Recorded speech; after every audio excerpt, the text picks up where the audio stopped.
What's going on, everyone? So, Victor Wembanyama was so impressive in his rookie season. It really does kind of put the Spurs in this position to where it's like, do we kind of try to expedite things a little bit? Do we put ourselves in a position to, maybe go get some upgraded players we may not go and acquire otherwise?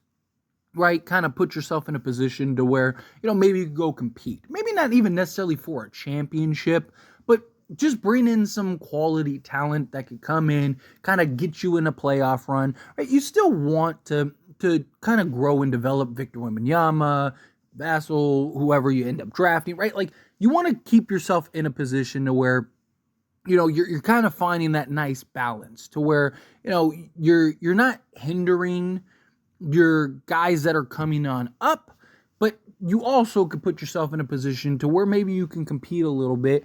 Like I said, get into the playoffs, maybe even the play-in, getting from the play-in into the playoffs, even if you lose in the first, second round, right? Like, it's about getting the experience and gaining the confidence that goes into being in those situations and just the type of setting and environment. And I do think that the Spurs could kind of maybe even do something similar to like what the Houston Rockets did, where they have this nice balance of vets along with young talent. I don't want to see the Spurs necessarily overpay for it. Like I thought Houston really overpaid for many guys, right? Like Fred VanVleet, Dylan Brooks. I felt like they kind of, which you could argue they probably wouldn't even have went to Houston if they didn't overpay.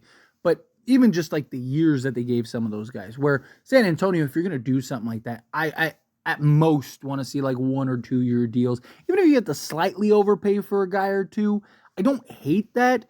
Again, just depending on the guy. But somebody that is trying to figure stuff out is Demar Derozan, right? What is going to happen with the Chicago Bulls? There are some rumors going around that they may give him, like a 2-year deal with 30 to 40 million a year, which I think that's crazy. Right? I think Chicago needs to just kind of tear it down. I think that they're just okay with being mediocre. If they were a team again like the San Antonio Spurs, where they were this young, promising team, and you're just trying to get them into the playoffs to have some experience, then sure. But they're not. Like, they're just a team that needs to tear it down. You've gone through this process numerous times already, and it's just like, it's the definition of insanity. It's like, how many doing something over and over and over again, expecting a different result. But if Chicago ends up falling through on the DeMar DeRozan factor, I don't hate the idea of the Spurs kind of giving him an offer, not 30, 40 million, but even as like a placeholder deal where it's like, hey, we'll give you 2 years, 20 million or something like that, 2 years, 25 million with like a team option, maybe next year. Obviously, it depends on what his market is. But I mean, this is a guy that was fantastic still, can go get you buckets. He has experience. He's familiar with the Spurs and Greg Popovich, which we'll touch on here in a moment. But he's also and has been one of the most clutch players and one of the best fourth quarter scorers in the league the last few years. And San Antonio was in a lot of games this year. And just, again, the lack of experience really kind of reared its head, and they weren't able to close a lot of those games. Where I think you bring in a guy like a DeMar DeRozan, and if the Spurs can remain competitive in a lot of the games that they were, DeMar could be a guy that could go close some of those games for you, right? And give you another talent. Now, again, I wouldn't want you to like just get DeMar DeRozan and that's it. But to me, it's just like he would be another piece that you would add to what you're trying to build, right? So now maybe they go and they trade for, say, a Darius Garland, keep Vassell, and then you bring in DeMar DeRozan, and you got whatever, you sign a center, and or maybe you even trade for a center, and then or draft or whatever, right? Like that to me, that's kind of my idea. Plus, with DeMar and his relationship with Pop, I mean, even recently, DeMar DeRozan really spoke highly of Greg Popovich and talked about, a personal thing with family member that he shared with Pop and how supportive Pop was during all that. I don't want to take away from that interview. Go check out that interview if you're interested in that. But again, it's a guy that's familiar, that understands what Pop expects. I can come in, kind of be the leader and the adult, which I do think the Spurs need guys like that. The Spurs need those kind of adults in the room to kind of help guide Victor. And I just think you could start putting together, a nice, competent, comparable roster. Like I said, you go, maybe trade for a Darius Garland, and you got Garland and Devin and Demar and Victor and whoever you end up having at the power forward or the center position, right? And I just think that now, like, you have just this balanced roster. You got, yes, you're still young, and Demar Derozan's kind of like the one old guy, but I think that could go a long way to where he can kind of just focus, do the things that he's best at. Kind of let the young guns take over and do what they need to do, and DeMar just kind of picks and chooses his spot. He can kind of come in and be that kind of co-star at the moment. And I think also he would go a long way for the young guys, right? Like even like a Devin Vassell, right? Like I think DeMar can teach him and show him a lot. And just even the longevity factor. I mean, DeMar DeRozan is just a bucket. I mean, he still is to this day, right? And I just think that he could really kind of help guide and mold him. It's something that they've talked about. You've heard the reports about like a Chris Paul coming in, right? Whether the Spurs go and trade for a center or not a center, a point guard, whether they trade for a point guard or they draft a point guard or whatever, that there's a lot of talks that they want to bring in like a Chris Paul to kind of be that veteran, and look at what he did with, SGA and how he was able to take SGA and really kind of mold him into a guy and the player that he is. I mean, even SGA to this day really credits a lot to Chris Paul, right? And so to me, it's like, can you bring in, because to me, it's like if you can get vets that can actually have an impact and make you better, right? Because you could always bring in like the vet, the guy that you don't expect to play, right? And just like he's just at the end of the bench, he's there for like a mentor role, or you can bring in the vet that can actually make an impact, right? And that's where I kind of like the idea of like a DeMar DeRozan coming in and being a vet that can truly make an impact and make you better and win you some games by himself, right? Like he's a guy that, like if DeMar DeRozan was on the Spurs this year, they probably would have won an extra probably 10 games, if not more.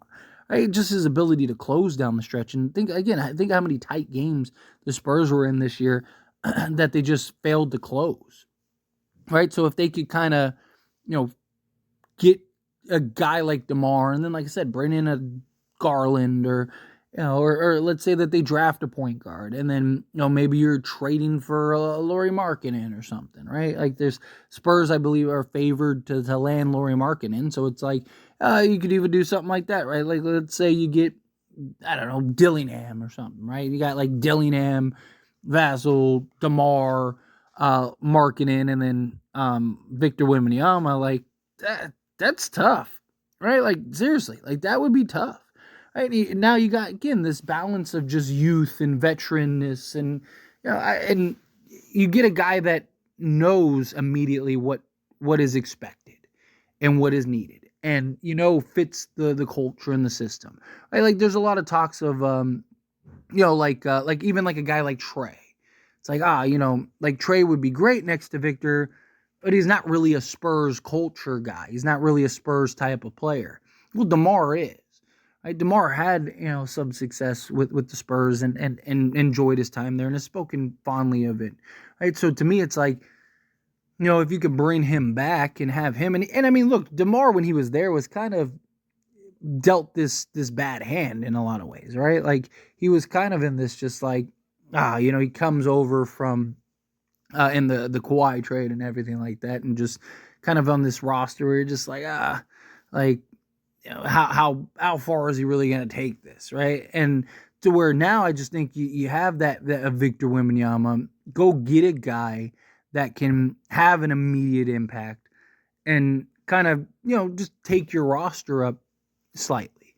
And you start, again, bringing in multiple guys that just, like DeMar wins you, like I said, 10 games, as far as like, win shares, right? Boom. Okay. And then let's say you bring in a Darius Garland, maybe he wins you 5 games or whatever, right? Now you're 15, 20 games better than you would be, without them. And then, you make some moves. Victor has another better season, right? So he's 10 games better. All of a sudden, like, you look up and you're like, oh man, we might be, a 45 win team or something, right? Like it's like, now you're competing, and it's about, to me, getting guys like Victor, Vassell, and whoever else is a big part of your future, getting them the experience and getting them the just guys that can come in and help them take their game to the next level.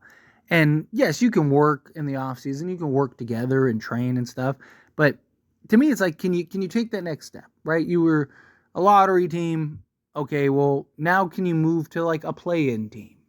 Start taking that stride. And then you go from a play-in team to a bona fide playoff team, to, second round exit, to now you're in the conference finals, to, now you're in the NBA finals, right? Like, and just see that progression. It's what I'd like to see with the Spurs. I don't hate the idea of DeMar DeRozan. Is it the best move? Probably not.